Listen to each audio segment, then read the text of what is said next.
नमस्कार मु सुदर्शन गिली विप्लवी कविता यूट्यूब चैनल को स्वागत जनाऊँगी।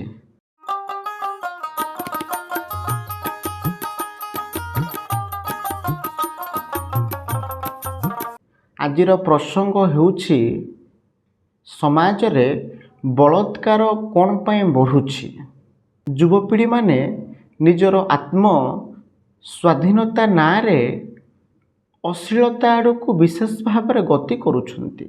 गोटे नारीटीए गोटे पुरुषटीए प्राथमिक पर्यायर निज परिवार रे संस्कार आउ शिक्षा पाइबा अत्यंत आवश्यकता।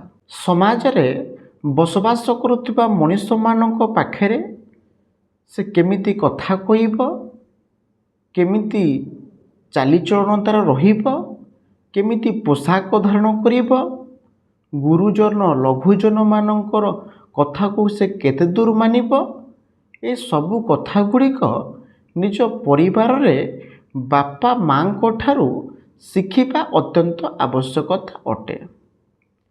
किंतु युवपीढ़ी माने जो बयस रे जो काम करिबा कथा से काम न करी विशेषतः अश्लीलता दिग को आपणाई नेइछि। गोटे नारीटीए गोटे पुरुषटीए निज परिवार रे छोट बेलरू मोबाइल देखुछि, टीवी देखुछि। मोबाइल टीवी रे प्रथम पर्यायर से तो विशेषकर अश्लीलता दिग को देखा चेष्टा करुछि। जदि बापा माँ छुआ को मोबाइल दबा परे छुआटी मोबाइल रे कौन देखुछि आकु तदारख करिबा बापा माँकर विशेषतः आवश्यकता रहुछि। किंतु बापा माँ पाखे जेहेतु समय नथिबो ए सबु उपरे बापा माँ केबे हेले तदारख करुनाहांती। जेतेबेले छोट बेलरू पुओटीए झुओटीए सबु किछि देखुछि, बलात्कार केमिति होउछि, बलात्कार केमिति बलात्कारी करुछि, ए सबु कथा गुड़िक छोट बेलरू से जानी जाउछि। जानी जिबा परे धीरे धीरे ता मानसिक स्तर रे गोटे विशृंखलित आसी जाउछि बेली आमे माने कहि परिबा। आजिर समय रे युवपीढ़ी माने वयस्क गुरुजन मानकर कथा सुनिबा पई अराजिकता प्रकाश करुछंती। मु अनेक समय रे देखिछि नारी माने पुरुष माने एबे निजर लज्जा को निवारण करिबा पई आ पोशाक धारण करुनाहांती। शरीर रे जेतिकी पोशाक रहिबार आवश्यकता धीरे धीरे शरीर पोशाक कमी कमी जाउछि, जहा फल रे समाज रे गोटे विशृंखलित भावना सृष्टि करुछि। गोटे नारीटीए जदि सुंदर पोशाक पिंधिछि, सुंदर रूप धारण करिछि, से चाहूँची मते बाजार रे 50 पुरुष देखंतु।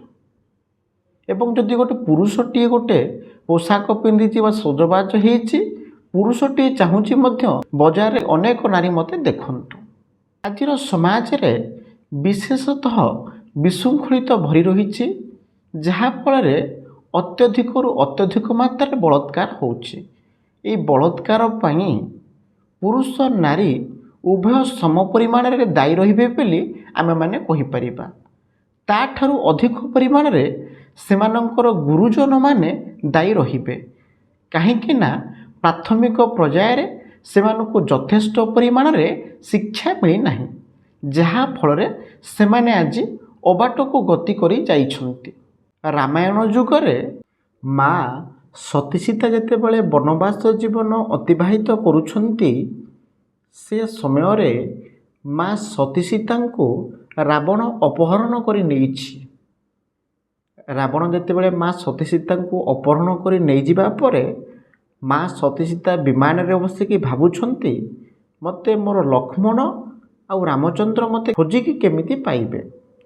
सेतिपाई माँ सती सीता तांको शरीर रे धारण करितिबा समस्त अलंकार गुड़िक गोटी गोटी खोलिकी जो बाटे विमान जाउथिला से बाट मध्य पकई पकई जाइछंती। परवर्ती पर्यायर जेतेबेले लक्ष्मण हनुमान सहित सीता को खोजिबा पई बाहरी छंती, जीवा बाटरे अलंकार गुड़िक देखा पाई। हनुमान माँ सती सीतांकर गोटे गोटे अलंकार को लक्ष्मण को देखौछन्ति। प्रथम देखैछन्ति निज माँ सती सीता मुंडे पिंधिथिबा सिंती को, नाकफुल, कानफुल, बेक हार सबकि देखैछन्ति, किंतु लक्ष्मण एसबु गुड़िक चिन्हि पारुनाहांति।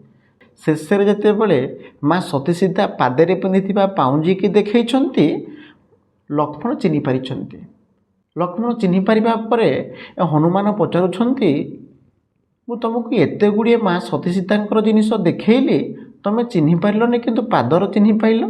लक्ष्मण कहउछन्ति, मो माँ सती सीतांक अधीन रहुथिली सत, किंतु मु 14 वर्ष केबे हेले माँ सती सीतांक मुह को चाहि नै। देख गोटे नारी प्रति गोटे पुरुषर केते सम्मान रहिछि, किंतु आजिर समय रे से सब किछि नाही बेली आमे माने कहि परिबा। 80 वर्षर वृद्ध लोक मध्य गोटे जवानी नारी को देखिले ता पछरे मध्य जाउछि। आजिर मनुष्य मन बा मानसिक स्तर रे गोटे विशृंखलित भावना मन भितर भरिकी रहिछि। देह सुख पाई मनुष्य आज कौन ना कौन करुछि बेली आमे माने मध्य कहि परिबा नाही, जहा फल रे बहु परिमाण रे बलात्कार बढ़िबा को लागिछि।